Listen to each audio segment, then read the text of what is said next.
Hunter Reese first set foot on Nix 427 with a sense of cautious curiosity. He had landed his small reconnaissance craft at the planet's designated outpost, a place of towering metallic spires that gleamed dully in the thick sunlight of the system's twin suns. As a member of Earth Intelligence Division, he was on a mission officially described as a preliminary science expedition, though any observer would suspect that Hunter carried responsibilities beyond cataloging flora and fauna. He wore an unassuming gray jacket over a sleeveless undershirt, with a small Earth insignia pinned on his collar. Despite the warm, humid air that clung to him the moment he opened the hatch, he was sharp-eyed and alert, scanning his surroundings for any sign of potential threat or opportunity. Nix 427 was famous, or perhaps infamous, for its dense rainforests and extremely high humidity. The outpost where Hunter landed was little more than a cluster of prefabricated structures connected by walkways that hovered a few feet above the muddy ground. Local vegetation had an otherworldly beauty.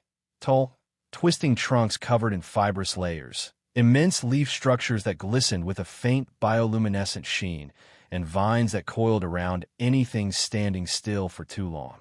The air hummed with the sounds of hidden creatures, making Hunter feel as though an unseen audience was already judging him. He stepped onto the walkway and approached the main building of the outpost. According to his briefing, the Nixian government had assigned him a local guide for his expedition into the Vidian Forest, one of the planet's largest and least explored regions.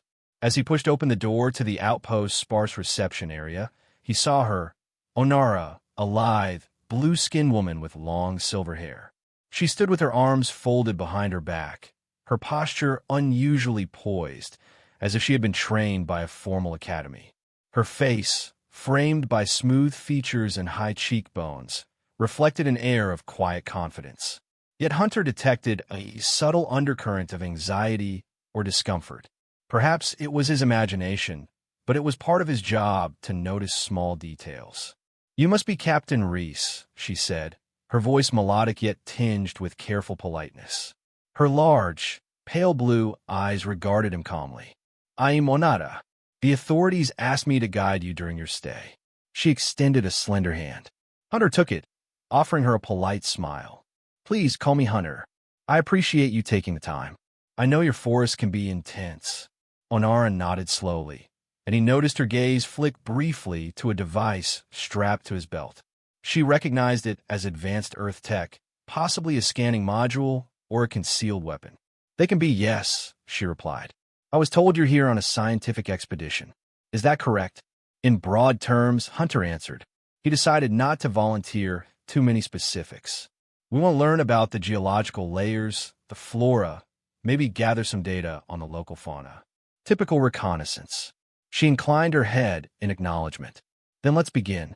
I prepared supplies, and we can reach the northern edge of the Vidian Forest by midday tomorrow. You'll need to adjust to our climate, though. We have about 90% humidity this time of year."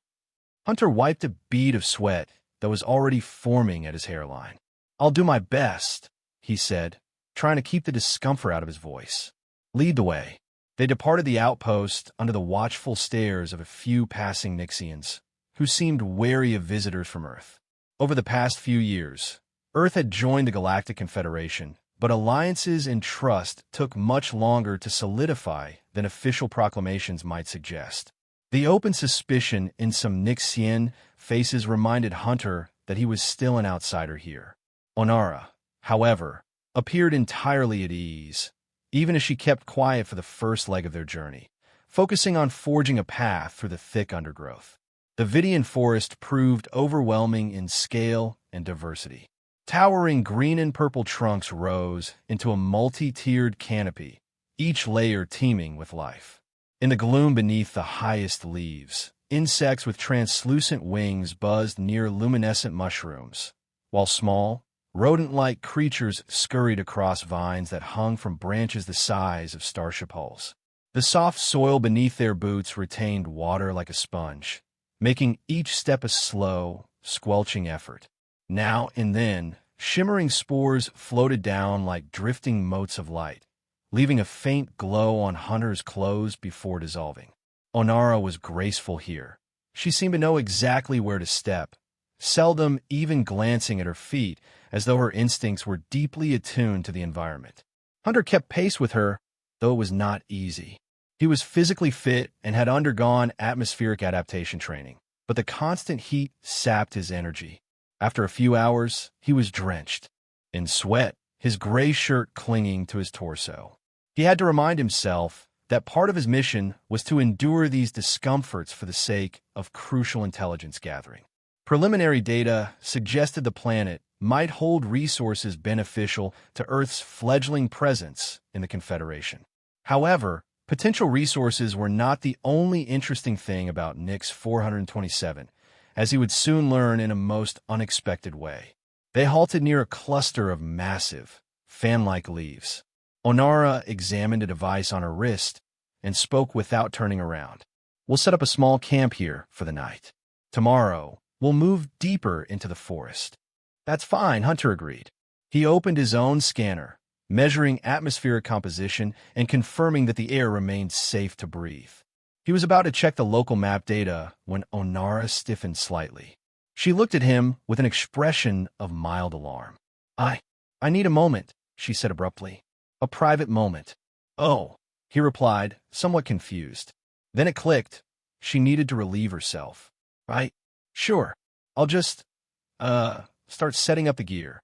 She gave him a tight-lipped nod and slipped behind a thick arrangement of tall leaves. Hunter was used to traveling with different species, so he tried not to think much of it. However, as minutes passed, he heard an odd, faint chiming sound, like crystals clinking together in a gentle wind. Instinct kicked in. Was she in trouble? He'd heard that certain predatory fauna mimic delicate sounds to lure prey. So he rose carefully and moved toward the leaves, stopping short when he saw something that drove all caution out of his mind. Onara was crouched on the mossy ground, bodysuit partially pulled aside to accommodate her natural needs. And what he witnessed next baffled him so thoroughly that he froze in place. She was defecating. Not an unusual occurrence, except that what emerged were gleaming gemstones, each shimmering in the faint, filtered light. Rubies, emeralds, sapphires. The range of colors rivaled any high-end gem hunter's dreams. Her posture and expression were mortified once she realized that he was staring. Their eyes met, and she let out an indignant cry, her skin flushing a darker shade of blue. He jerked back, nearly losing his balance. "I'm so sorry." He stumbled over a thick root, his foot squelching in mud as he turned around in mortification. "I heard a strange noise, and I thought. You shouldn't have looked." Onara hissed from behind the foliage. It's private." "Forgive me," he said quickly, heart pounding. Are you all right?" Silence followed, broken only by the rustle of leaves and the rapid beat of his own pulse in his ears. After what felt like an eternity, Onara emerged. She had refastened her suit, though her face was twisted in shame and anger. She clutched a handful of polished gemstones in her left hand.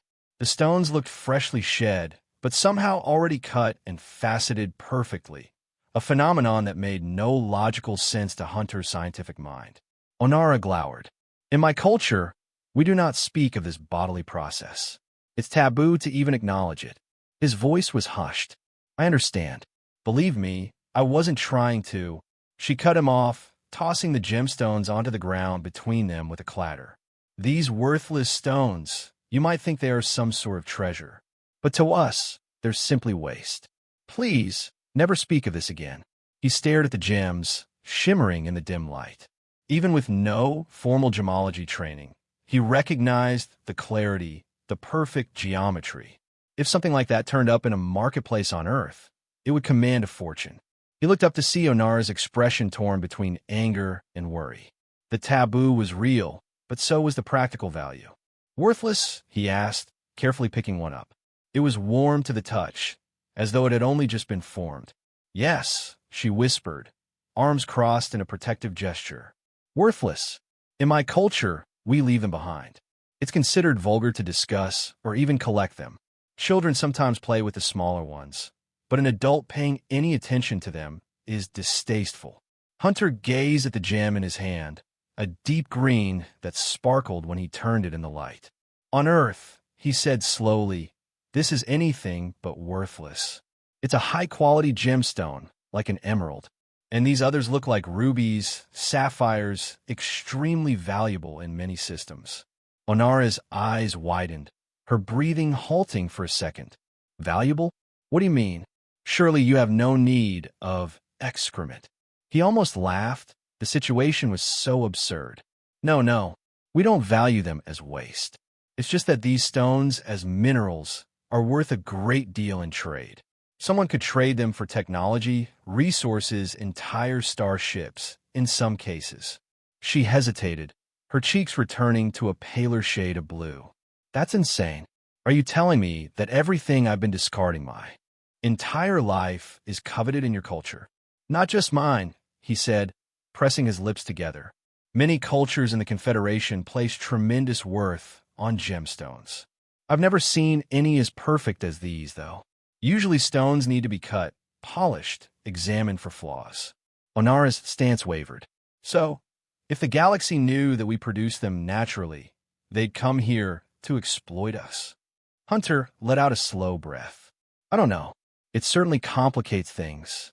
But you can see how extraordinary this is. She took a step back. This is exactly why we never talk about it. Even among ourselves, we prefer to forget that it happens. I'm sure some of our people must realize the stones hold some external value, but we keep the entire matter cloaked in cultural taboo. He nodded thoughtfully. I understand your discomfort, but now I see why my superiors were particularly interested in this planet. Rumors must have leaked out. Perhaps they knew that Nixians produced these waste jewels, or they suspected something. Either way, we need to be careful.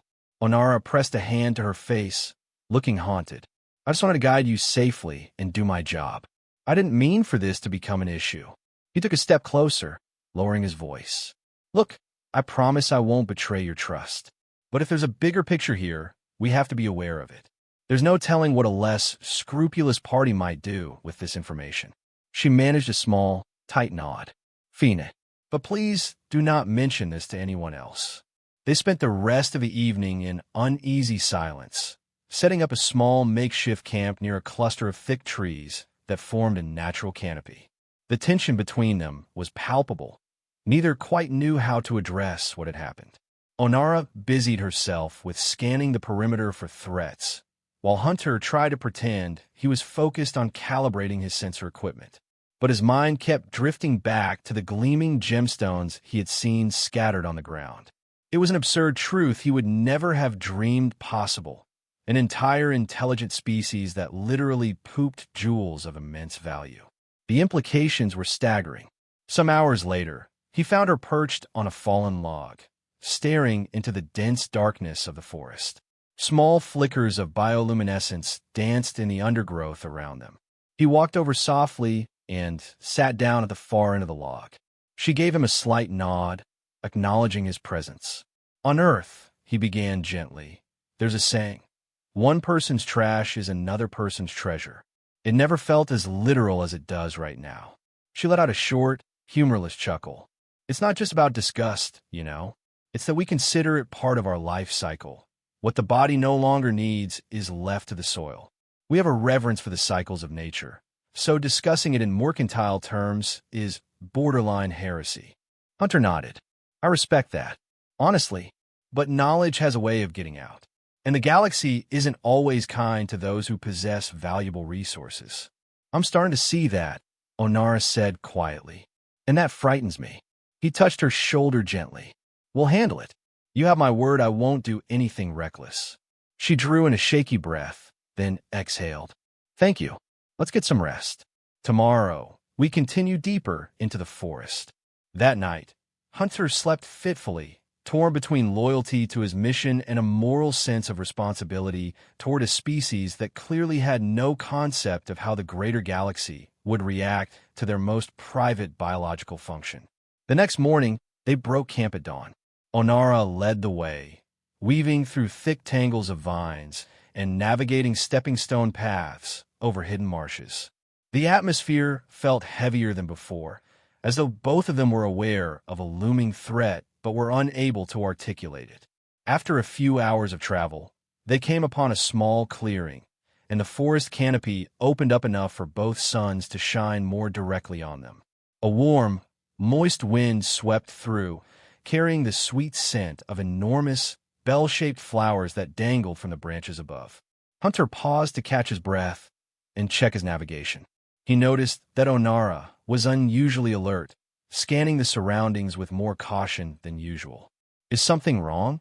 he asked, crouching to examine the footprints of an animal that must have passed overnight. She nodded once, curtly. "I've heard rumors that Draxian scouts have been spotted in this region. They're an insectoid species known for ruthless exploitation of natural resources. My people are extremely wary of them." The mention of the Draxian mining consortium made Hunter's pulse quicken. Intelligence had flagged them as a potential threat to any planet with valuable commodities. If they had caught wind of the Nixian biogems, there was no telling what they might do. "We should keep our eyes open," he agreed. Almost on cue, a rustle of movement emerged from the far edge of the clearing. 3 tall insectoid figures stepped forward, their chitinous exoskeletons catching the light. They had multiple limbs, each elbow joint angled unnaturally. Compound eyes and twitching antennae gave them an unsettling appearance. Each was armed with a sleek energy rifle. The lead Draxian lifted one spiky limb in a greeting that came off more like a threat than a courtesy. Well, the creature hissed in an accented standard language. "A human traveler and a Nixian guide. What a curious sight." Hunter instinctively stepped in front of Onara. "We're on a peaceful expedition," he said, keeping his tone measured. "Just passing through." The lead Draxian emitted a clicking sound from its mandibles. "Passing through, indeed. This planet is under Nixian sovereignty, is it not? And yet, we have been granted certain privileges here, thanks to progressive negotiations with your government." Onara's eyes narrowed.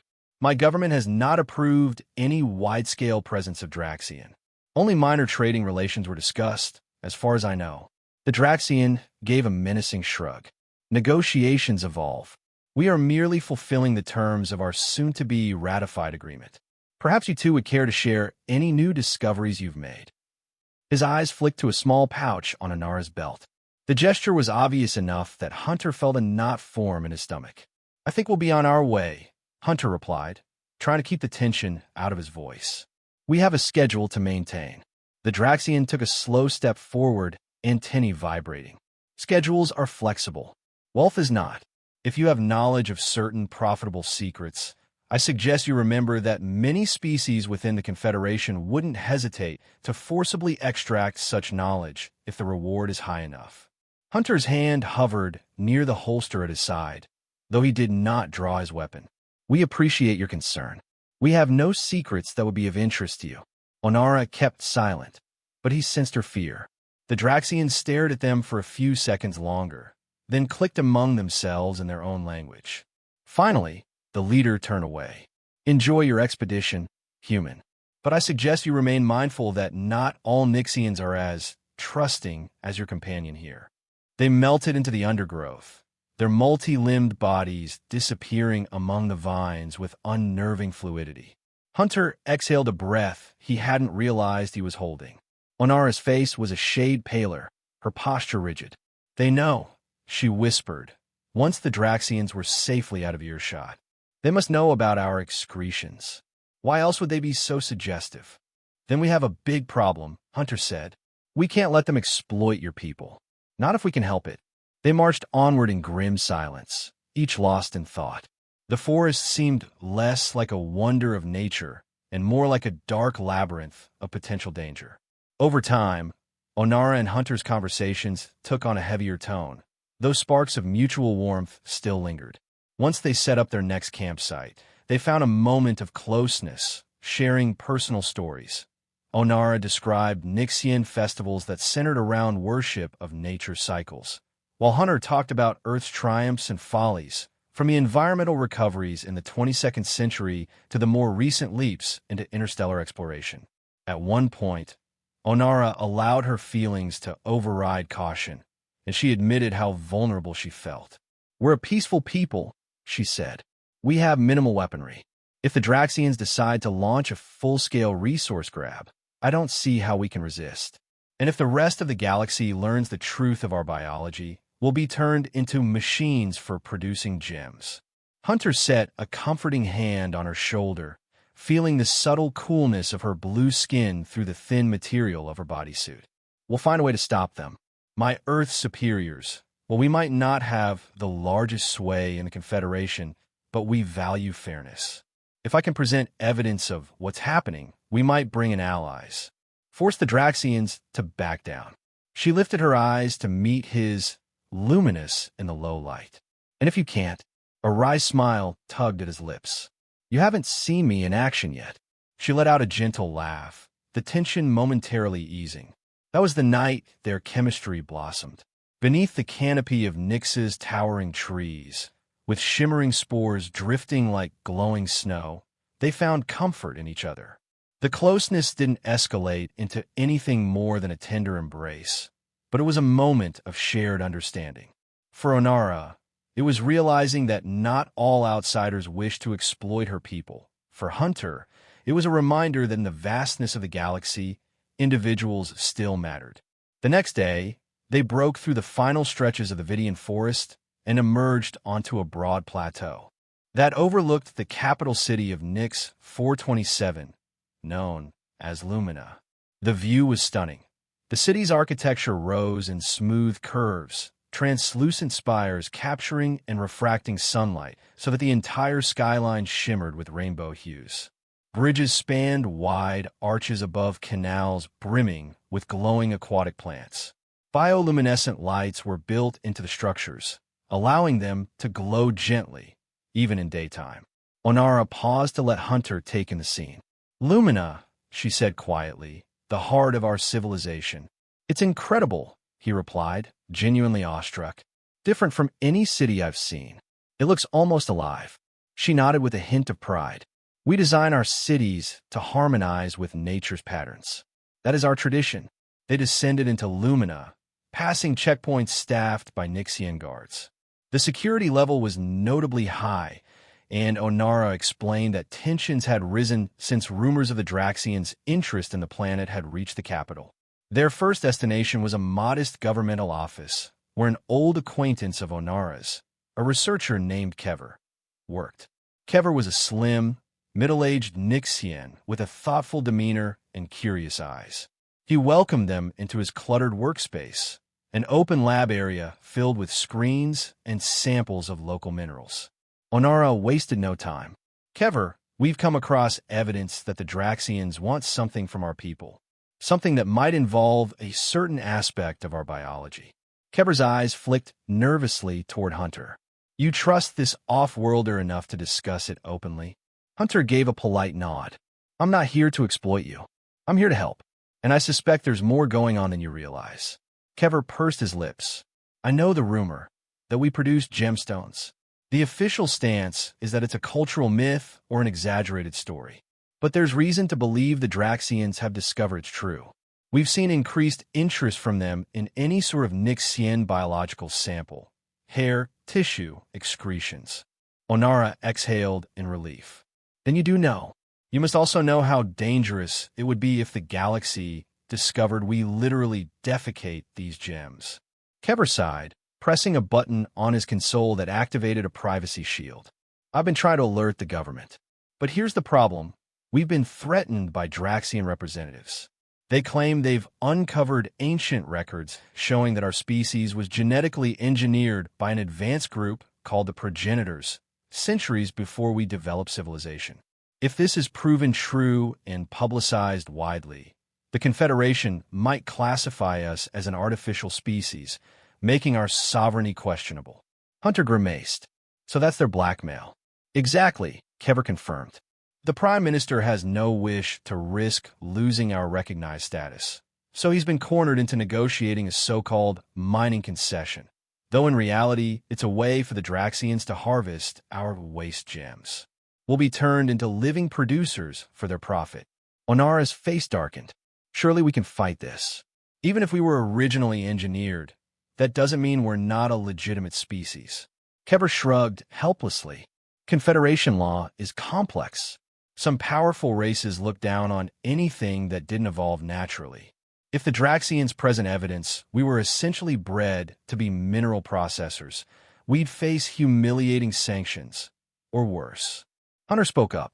We don't even know if that evidence is genuine or fabricated. Draxians are known for forging data when it suits them. If we can prove their so-called records are false, we can unravel the blackmail and protect Nyx. But we need access to that evidence. Kever nodded.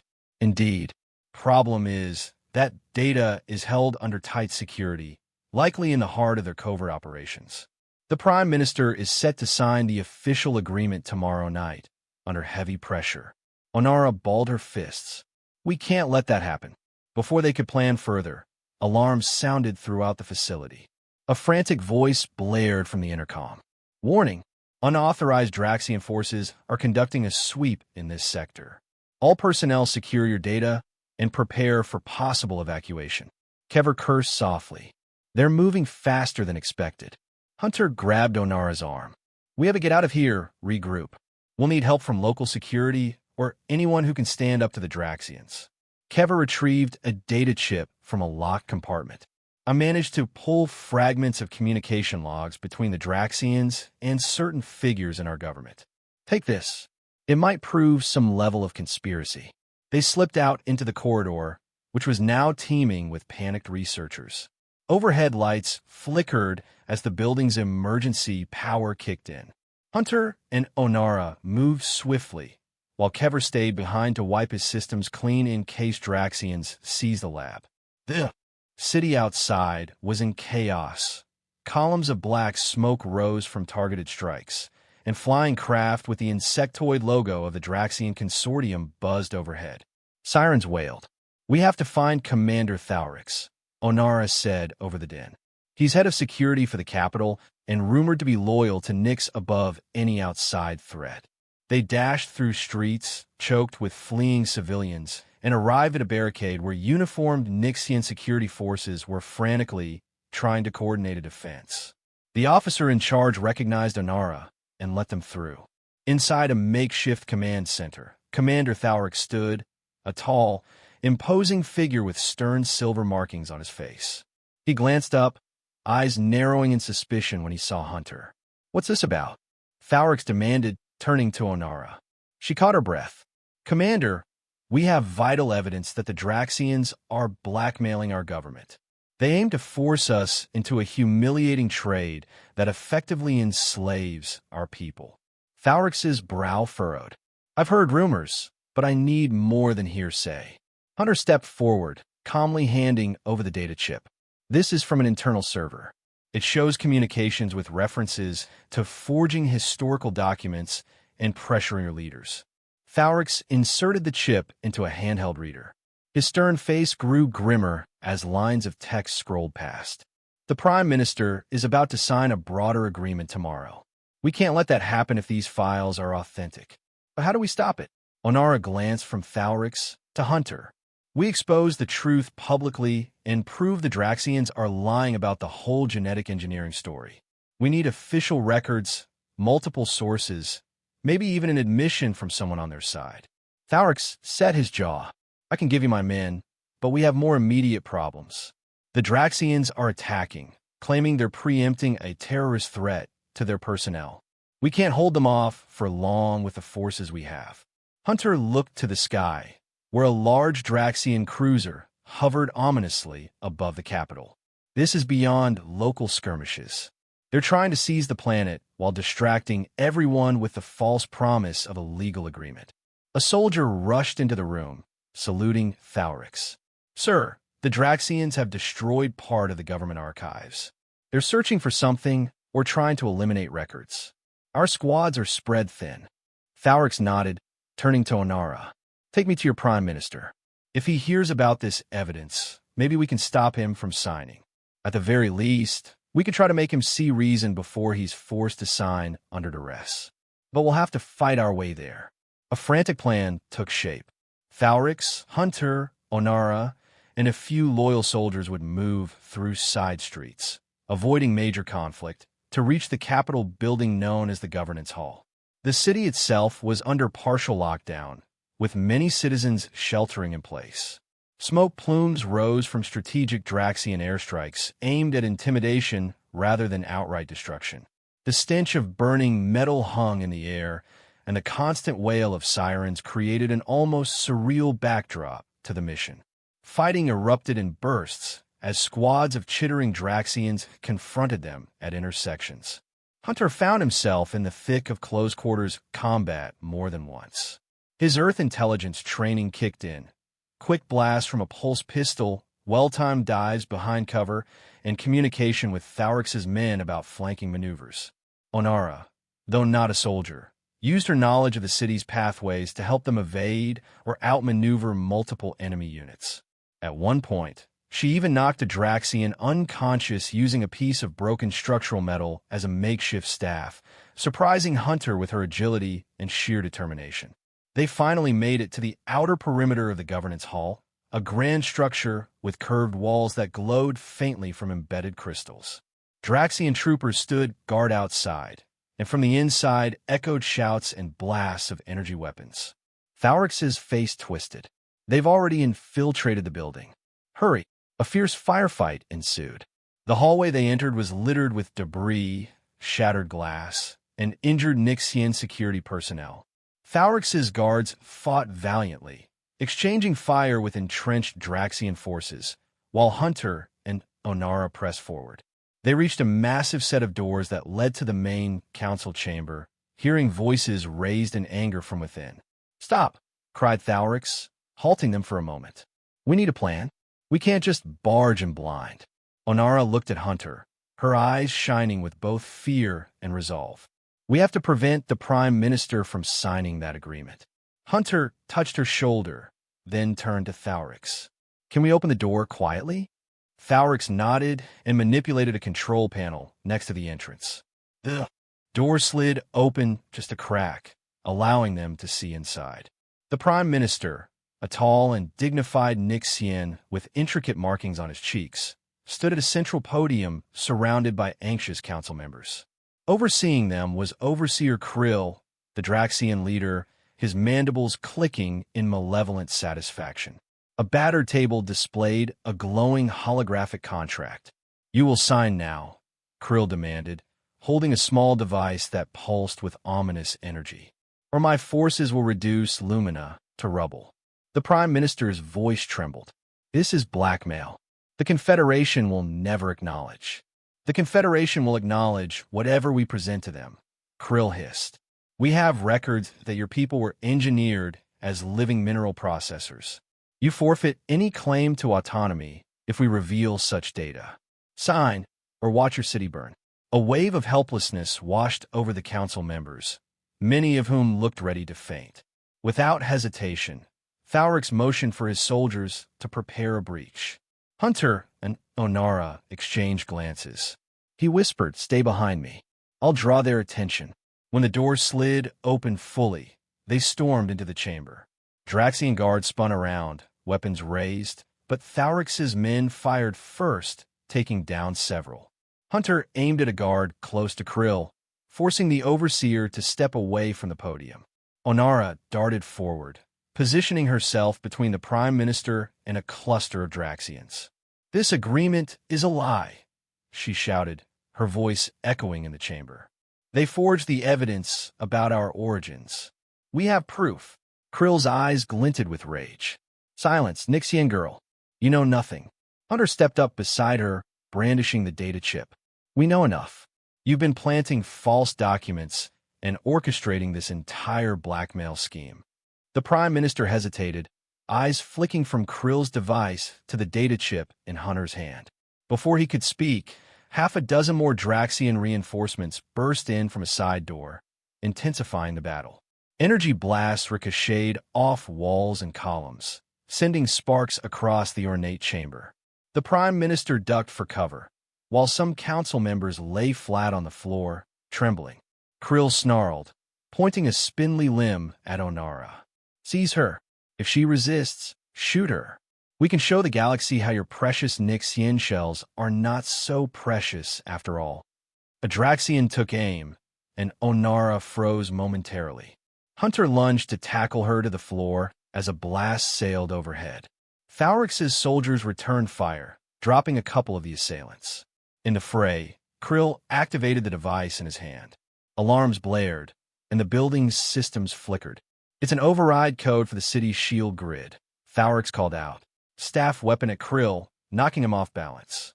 The Draxian screeched, and Thaurix's men seized the opportunity to converge, forcing Krill to the ground at gunpoint. Silence fell over the chamber, punctuated only by the groans of the wounded. The Prime Minister emerged from behind a toppled desk, wide-eyed and shaken. Hunter clutched his wounded shoulder, breathing heavily. Onara was at his side instantly, helping steady him. He glanced at her burn wound. "You okay?" She nodded, though sweat glistened on her brow. "You?" He managed a short laugh. "I'll live." Thaurix approached the Prime Minister. "Sir, the Draxians have been exposed. We have proof that their documents about our origins are fabricated. We can present this to the Confederation." The Prime Minister looked overwhelmed. "I never wanted to sign, but they threatened destruction, threatened to reveal everything about us." Onara's voice was weary but firm. "The entire Confederation might learn about our unique biology, but we can't allow ourselves to be blackmailed into slavery. We must face the truth, whatever it may be." With Krill and his surviving forces under arrest, the city's protective shield restored, the immediate crisis passed. Draxian ships withdrew to a safer distance, likely preparing for negotiations or perhaps regrouping. Earth intelligence forces, alerted by an emergency beacon that Hunter had activated mid-battle, finally arrived in a small but capable detachment. Their unexpected presence emboldened the Nixians. Facing condemnation from Earth's ally parties, plus the Prime Minister's vow to expose Draxian deceit, the Draxian fleet had little choice but to stand down. Onara's injuries, while not life-threatening, required medical attention in the city's advanced care facility, a place that used regenerative pods filled with glowing liquid that aided tissue repair. Hunter refused to leave her side, ignoring his own shoulder wound as he watched the healers work. The tension between them had shifted. It was no longer about a taboo or the fear of exploitation. It was about concern for each other's well-being. He was struck by the way her luminescent eyes sought his, finding reassurance even in dire circumstances. "You're going to be fine," he murmured, brushing her silver hair away from her face. She managed a weak smile, her skin flushed a lighter blue than normal. "Thanks to you," she whispered. "This entire planet has you to thank." He shook his head. "I just did my job, defending a friend, and doing the right thing for once." She leaned into his touch, and he marveled at how natural it felt, despite the gulf of differences between them. "For once?" she teased faintly, and he huffed a small laugh. "Well, I guess I've had to make a few questionable calls in my line of work. But not anymore." In that moment, he suspected he wouldn't be returning to Earth anytime soon if it meant leaving her. Within 2 days, the capital calmed. Krill and the other Draxian aggressors were held in secure custody while official charges were prepared. The Prime Minister addressed his people via a grand press conference, acknowledging the near-disastrous agreement and praising those who had courageously defended the city. He revealed that an official inquiry would commence, focusing on the conspiracies behind the false records of Nixian genetic engineering. Most significantly, he stated that the taboo surrounding the biogems must be openly discussed, not to be sensationalized, but to ensure that no outside force would use it against them again. Many Nixians struggled to absorb this sudden shift in cultural norms. Some felt relieved that the truth was out, while others were horrified that the entire galaxy might soon know about their intimate bodily processes. It was widely agreed that secrecy had left them vulnerable to exploitation. If they were to manage the resource responsibly, they needed transparency. Meanwhile, Earth's small but resolute diplomatic team was helping to facilitate arrangements for a regulated trade, ensuring that any gem exports would be voluntary and carefully monitored. No entity would be allowed to treat the Nixians as livestock. Hunter played a key role, explaining that Earth, despite its limited political clout compared to older Confederation members, prided itself on championing the autonomy of developing planets. Onara's recovery allowed her to leave the regenerative pod. She and Hunter took an evening walk through the Celestial Gardens, a famed district of Lumina. The gardens were a dreamlike array of color-shifting flora. Each step caused ripples of luminescent vines to shimmer, as though acknowledging their presence. Moonlight, two of Nix's smaller satellites, dappled the garden with silver beams, while deeper in the sky, the planet's primary moon glowed in turquoise, reflecting the planet's unique atmospheric composition. They wander along a gently curving path, pausing to watch petal-like formations open and close in a rhythmic dance. It was peaceful, a stark contrast to the chaos just days earlier. Onara's skin retained a subtle glow at her wrists and neck, a sign of her body still healing or perhaps her underlying emotion. "I can't believe everything that's happened," she murmured, stopping by a crystalline fountain that pulsed with soft, golden light. "From you stumbling upon my secret in the forest to stopping an interplanetary crisis." He gently traced the back of her hand with his fingertips. "Neither can I. I expected a routine exploration, a bit of data gathering, maybe some mild diplomatic tension. Certainly not discovering that an alien species literally excretes perfect gemstones." She chuckled, though a slight blush crept into her cheeks. "That is still embarrassing, you know. Even if we're trying to be more open about it, it doesn't make it less awkward." He nodded sympathetically. "I understand. But at least now you won't be caught off guard if the rest of the galaxy tries to pry. You can set the terms, choose how to handle your own biology." They walked a bit further, the rustling of leaves and gentle trickle of water forming a soothing backdrop. She turned to him, her voice quiet. "What about you? Are you heading back to Earth soon?" His heart gave a little pang. "I don't think so," he admitted. "My division has offered me a post here to assist with the ongoing negotiations and ensure that everything remains above board. And, to be honest, the idea of leaving—" He paused, searching for the right words. Onara's gaze was soft. "You don't have to explain." But he did. He placed a hand on her cheek, feeling the soft texture of her blue skin. "I want to stay for you for this place. There's something here worth fighting for. And it's not just about resources or even about politics. It's about the connection we've forged." Her eyes shimmered, and he realized she was on the verge of tears. "I've never been close to an off-worlder before. I always imagined humans were, well, I had my preconceptions. Now that I know you, I feel so foolish." He smiled. "We're contradictory. I won't deny that. But in the best of us, you can find genuine compassion." Lowering his head, he kissed her gently and felt her arms circle around him, her skin cool against his still healing shoulder. For a long, quiet moment, the garden glowed in a halo around them, as though responding to the intensity of their bond. When they finally broke apart, she was blushing again, luminous patterns dancing across her arms. She laughed softly.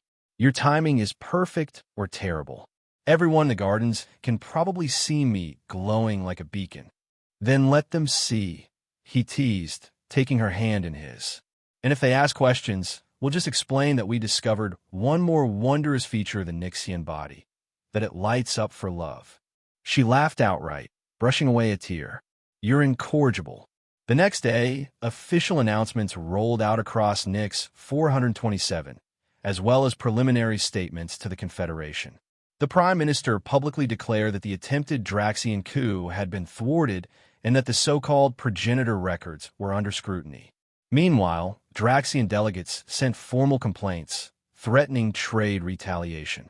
But with the Confederation's Ethics Committee aware of the blackmail, the Draxians' position weakened. Their purported evidence now faced intense examination, and Earth intelligence was prepared to counter with the data Hunter and Onara had uncovered. International or interstellar politics, complicated though they were, leaned toward the side of truth, for the moment at least. Many Nixians struggled with the taboo's downfall, but the Prime Minister framed it as a chance for self-determination and dignity. He stressed that it was better to be in control of their unique resource, with transparency, than to leave it as a guarded secret that enemies could exploit. And though gossip inevitably spread about pooping jewels, support groups and educational campaigns arose to help citizens cope with the sudden shift in how they viewed themselves. Through it all, Onara and Hunter found pockets of time for each other. Sometimes, they walked through the city's shining arcades, visiting small street markets where vendors sold fruit that glimmered with faint luminescence. Other times, they returned to the edges of the Vidian forest, where the air smelled of damp moss and distant pollinating flowers. Their bond grew beyond mere affection, forging a sense of partnership. They had survived battle together, exposed corruption, and confronted a planet-shattering secret. What began in embarrassment now deepened into something that shaped their entire worldview. Hunter eventually received official orders from Earth intelligence, delivered by a sober-faced envoy. He was offered a dual role, remain on Nyx as a cultural liaison and diplomatic attaché, ensuring that no predatory factions threatened the Nyxians' newfound autonomy. This role came with an unspoken understanding that he was also Earth's eyes and ears on the planet, watching for any further infiltration by the Draxians or other unscrupulous interests. After reading the orders in Onara's apartment, he leaned back on her sofa, the city lights flickering through the translucent walls. She regarded him from across the room, arms folded, a slight tension in her posture. "So," she said, "what does this mean? Will you take the position?" He met her gaze. "I'm considering it very seriously. My life on Earth was complicated. I had family, but no one I was deeply connected with. Here, I found something I never expected." He stood and crossed the room, gently taking both her hands in his. "A sense of purpose, one I can share with someone I care about." Her lips curved in a gentle smile. "Your presence here would mean a great deal to me, and to my people." He squeezed her hands. "Then that settles it. I'll accept the post."